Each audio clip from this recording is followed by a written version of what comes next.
ముందుగా నా దేవాది దేవుడికి కోట్లాది వందనాలు, ఎన్ని వందనాలు చెప్పినా తనివి తీరదు. Praise the lord. అందరికీ వందనాలు. మీ అందరూ బాగుండాలి. ఈరోజు ముఖ్యమైన అంశం ఏంటంటే, ప్రాముఖ్యమైన దినం ఈ ఆదివారం. దేవుని ప్రేమ కోసం కొన్ని మాటలు చెప్పాలని ఆశ కలిగి ఉన్నాను. అంశం ఏంటంటే, ప్రేమ కోసం. బ్యాక్ సైడ్ ఒక ప్రేమ కోసం అనే టైటిల్, కానీ బ్రాకెట్లో చూడండి, ఒక పేరు చెప్పి అలియాస్ అని ఎలా చెప్తారో, నిన్ను ప్రేమించే నీ కోసం దిగి వచ్చిన ప్రేమ. బ్రాకెట్ ప్రేమ కోసం. ఇది కేవలము ప్రేమ. ఈ ప్రేమ ఎవరు అంటే యేసయ్య. అంశం ఏంటంటే ప్రేమ కోసం, బ్రాకెట్ నిన్ను ప్రేమించి నీ కోసం దిగి వచ్చిన ప్రేమ.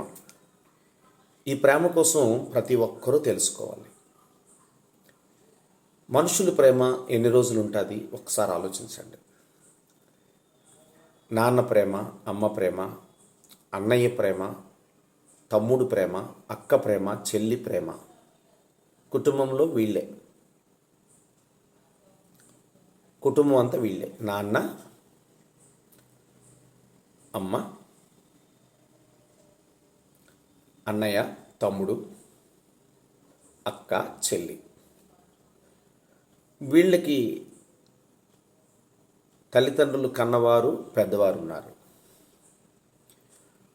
ఆదాము అవ్వ నుంచి ఈ భూమి మీద దేవుడు చెప్పిన మాట ఏంటంటే, మీరు ఈ భూమిని నింపండి, ముందుకు వెళ్ళండి, యథార్థంగా బ్రతకండి, ప్రేమతో జీవించండి అనే మాటలు దేవుడు చెప్పాడు. దయచేసి నేను కొన్ని మాటలు మీతో పంచుకోవాలని ఆశ కలిగి ఉన్నాను. Praise the lord. Hindu, Muslim, Christians మనెవరూ కూడా వేరువేరు కాదు. కాకపోతే ఈ మతాలు అన్నది మన పూర్వీకులు కొంతమంది పెట్టారు. ఇది బైబిల్ గ్రంథం చెప్తున్న మాట ఏంటంటే, అబ్రహాము అయాములో అబ్రహాము సేవా జీవితములో ఆయన కుటుంబంలో సారమ్మ, హగ్గార్ అనే కుటుంబం ఉన్నది. ఇద్దరు ఫ్యామిలీ. ఈ కుటుంబం నుంచి వేరుపడ్డారు జనాలు. నేను ఏం చెప్పగలుగుతున్నానంటే, ఆదికాండము, ప్రకటన గ్రంథము అని అంటున్నాం. ఈ మధ్యలో దేవుడు ప్రవచనాలు చాలా ఉన్నాయి, సేవకుల ద్వారా మాట్లాడారు. ఈ 66 పుస్తకాలలో బైబిల్ గ్రంథము ఎన్ని పుస్తకాలు దీంట్లో రాసి ఉన్నా ఒకే గ్రంథం, పరిశుద్ధ గ్రంథం. ఆ పరిశుద్ధుడికున్న ప్రేమతో జీవించాలని దేవుడు చెప్తున్నాడు.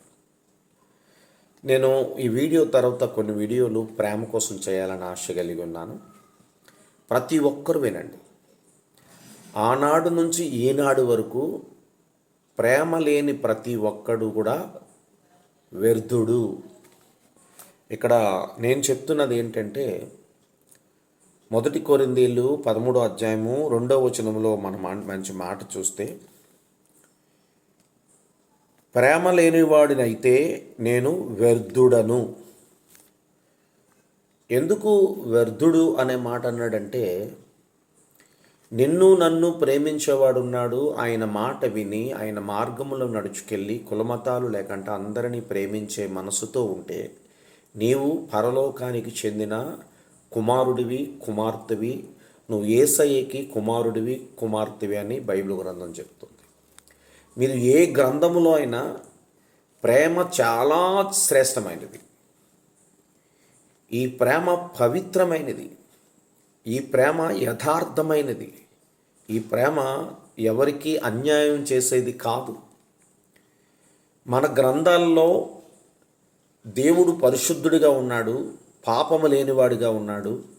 ఆయన ప్రేమలో శ్రేష్టమైన జీవితం ఉన్నది. ఆ ప్రేమే ఒక దినము నరకం తప్పించి పరలోకరాజ్యము తీసుకువెళుతుంది. ఆ ప్రేమ మానవుడికి ఉండాలి అనుకున్నవాడు ప్రేమతో నింపబడతాడు. దేవునికి స్తోత్రం. అదే యేసయ్య ప్రేమ. ఆ ప్రేమే నీలో ఉంటే ప్రతి విషయంలో సహిస్తూ, ఓర్చుకుంటూ, ఎదుటివారి కష్టంలో ఉండేటప్పుడు ఓదారుస్తూ, సహాయం చేస్తూ ముందుకు వెళుతూ ఉన్న జీవితమే యేసయ్య కుమారుడికున్న లక్షణము, యేసయ్య కుమార్తెకున్న లక్షణం. ఆయన బిడ్డగా మీరు బ్రతకాలి అనుకుంటే ఈ భూమి మీద ఆయన మార్గంలో నడుస్తూ ఎటువంటి పాపము చేయకుండా ఆయన్ని మన హృదయంలో ఉంచుకొని ఆయన ప్రేమతో నింపబడి ఈ దేహముతో దేవుణ్ణి ఆరాధిస్తూ ఆయన ప్రేమని సర్వలోకానికి వెళ్ళి ప్రకటించే వ్యక్తులుగా ఉండాలి. నెక్స్ట్ వీడియో నేను మాట్లాడతాను. Praise the lord.